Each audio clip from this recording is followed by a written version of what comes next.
Hi everyone. In this video, we are gonna analyze EIA, Environmental Impact Assessment. So the video will be mainly focusing on EIA, its evolution, its recent amendments, and its current status. Before moving on to all these details, let me get into the point what in fact EIA is.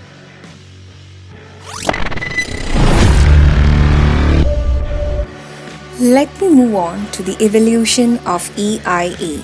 The Indian experience with EIA began over 20 years back in 1976-77. It was when the Planning Commission asked the Department of Science and Technology to examine the river valley projects from an environmental angle. Till 1994, environmental clearance from central government was an administrative decision and it lacked legislative support.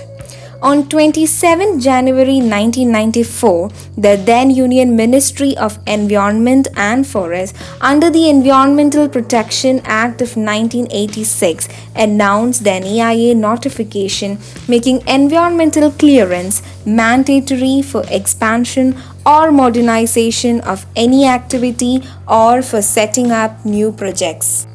The Ministry of Environment, Forests and Climate Change notified new legislation of EIA in September 2006. This notification makes it mandatory for various projects such as mining, thermal power plants, river valley, infrastructure, and industries including very small electroplating or foundry units to get environmental clearance. However, unlike the EIA notification of 1994, the new legislation has put the onus of clearing projects on the state government depending on the size or capacity of the project. Now let me move on to the most important and widely discussed aspect regarding EIA, which is the recent dilution of EIA norms, and it may hit Tamil Nadu very hard. Activists and various NGOs have raised certain specific objections regarding the Centre's draft on Environmental Impact Assessment Notification 2020, which may dilute many environmental protection norms. They have raised several issues with new EIA, including a brazen clause that says only government authorities or project proponents can flag violations made by the said project.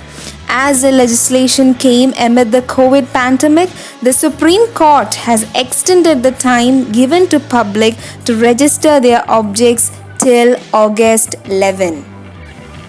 This is something of utmost contemporary relevance. We hope the point that we bring about through this video has made you think something.